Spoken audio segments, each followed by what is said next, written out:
যদি আদায় করা হয় তাহলে ৮০ বছরের গুনাহ আল্লাহ তাআলা মাফ করে দেবেন। এরপরে দৌলত শরীফকে আসরের নামাজের পরে রিগুলার যারা পড়বে মিনিমাম ১ বছর তরিকায়ে মুজাদ্দিদিয়া এবং কাদেরিয়া, নকশবন্দিয়া, চিশতিয়া, সারওয়ারদিয়া সমস্ত তরিকাতে লিখেছে যারা ১ বছর নিয়মিতভাবে এটা তেলাওয়াত করবে, উর্দু সংখ্যা তেলাওয়াত করবে, নবী মুহাম্মদ রাসূলুল্লাহ সাল্লাল্লাহু আলাইহি ওয়াসাল্লাম ওই পাঠকারীর স্বপ্নে জাগরণের মতো করে নবী এসে তার সাথে সাক্ষাৎ করবে। এই জন্য এই আমলটা আপনারা যারা আমাদের ভাইয়েরা রয়েছেন তারা বেশি বেশি করে করবে। মিনিমাম ১ বছর, উর্দু সংখ্যা ৩ বছর। অবশ্যই আল্লাহ শয়নে স্বপনে নবী মুহাম্মদ রাসূলুল্লাহ সাল্লাল্লাহু আলাইহি ওয়াসাল্লাম জিয়ারত নসিব হবে। আল্লাহকে দেখারও কতগুলো আমল আছে, আল্লাহ বাড়ি তাদের সাক্ষাৎ হওয়ার জন্য। ইমাম হাম্বল রাদিয়াল্লাহু আনহু, ইমাম ইবনে তামিয়া রাহমাতুল্লাহ আলাইহি, ইমাম ইবনে কাইম রাহমাতুল্লাহ আলাইহি, এগুলো কতগুলো তরিকা, কতগুলো সবক, কতগুলো আমল দিয়েছে। এটা অত্যন্ত কঠিন আমল।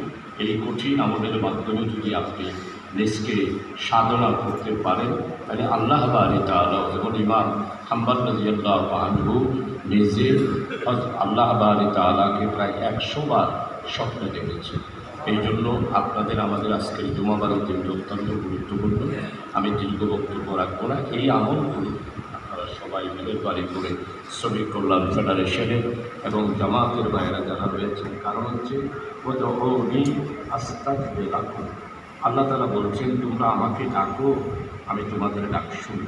এই জন্য ইমাম আবু হুরায়রা রাদিয়াল্লাহু আনহু বলছেন, যখন আমি ঢুকতে ছিলাম মসজিদে নববীতে, যখন হাত তুলতাম আল্লাহ বাড়ি তাআলার প্রতিনিধি হাত আমি আবু হুরায়রা রাদিয়াল্লাহু আনহু হাতের সাথে স্পর্শ করতাম। আর আমি যখন রব্বানা আতিনা ফিদ দুনিয়া হাসানাতান এগুলো আল্লাহর কাছে মোনাজাত করতাম, তখন আল্লাহ তাআলা জবাব দিতেন। আর আমি এখন আবু হুরায়রা রাদিয়াল্লাহু আনহু যখন ইয়েমেনের গভর্নর হলেন, সারা রাত দিন ২৪ ঘন্টা চাই নামাজে পড়ে থাকতেন। অতএব মসজিদে নববীতে আমি যে ইবাদতের স্বাদ পেয়েছি, গভর্নর হওয়ার পরে সেই স্বাদ পাচ্ছি না। এই জন্য জামাতের ভাইদেরকে বলবো, আমি নগণ্য, আমার কোনো আমল নাই, আমার কোনো এত বেশি ইবাদত নাই, বন্দেগী নাই। বুজুর্গানের দিনের জীবনে পড়ে যতটুকু শিখেছি, বুঝেছি, আমাদের জামাত কর্মীদেরকে আমলদার হওয়া দরকার, জিকির করা দরকার। ফাজকুরুনি আযকুরুকুম ওয়াশকুরুলি ওয়ালা তাকফুরুন। এইভাবে করে আল্লাহ তাআলার স্মরণ, আল্লাহ তাআলার জিকির আপনাদের সবাইকে করা দরকার। আজকে জুমাবার, আজকে যদি সুন্নত আদায় করে, সুন্নতি গোসল, ফারজিয়াত গোসল, ওয়াজিবের গোসল, এগুলো সবগুলো করে খুতবা পড়ে ২ রাকাত জুমার নামাজ আদায় করে আসরের নামাজের তসবিহগুলো আদায় করলে আজকের দিনটা হজের সমপরিমাণ সওয়াব আল্লাহ তাআলা আপনাদের আমলনামা করবেন। সম্মানিত ভাইয়েরা, আজকে আমাদের প্রিয় জন্মভূমি বাংলাদেশ, আমরা স্বাধীনতা লাভ করলাম ৫৩ বছর, পাকিস্তানের ২৫ বছর, ব্রিটিশ আমলের ২০ বছর। আপনারা একটু বিশ্বের দিকে তাকিয়ে দেখেন আজকে বিশ্ব কোথায় আর আমাদের বাংলাদেশ কোথায়। আমরা আজকে দরিদ্র সীমার নিচে অবস্থান করছি।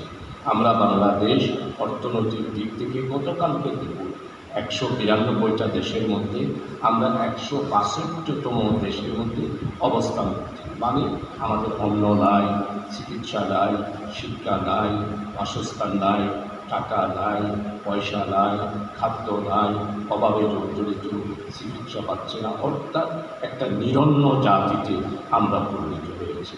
এই নিরন্ন জাতিটি পরিণত হওয়ার একমাত্র কারণ হল মানব রচিত আইনের মাধ্যমে দেশটাকে শাসন করা হয়েছে। প্রিয় ভাইয়েরা, আজকে বাংলাদেশ শ্রমিক কল্যাণ ফেডারেশন একটা আইডিওলজিক্যাল আদর্শিক একটা মোটিভেশনের একটি দল হলো বাংলাদেশ শ্রমিক কল্যাণ ফেডারেশন। এটা কোনো বার্গেনিং এজেন্ডা, এটা কোনো দল কষাকষি দাবি আদায়ের সংগঠন না।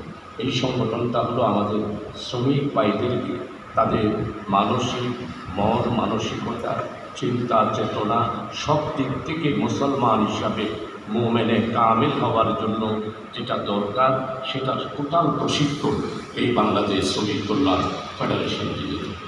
বাংলাদেশ শ্রমিক কল্যাণ ফেডারেশন কোরআনে মাজিদ এবং হাদিস, এই দুইটার ভিত্তিতে আমাদের শ্রমিক ভাইদের অধিকার, শ্রমিক ভাইদের চারিত্রিক মন মানসিকতা, মননশীলতা উন্নতি সাধন করা, মোমেনে কামেল পর্যন্ত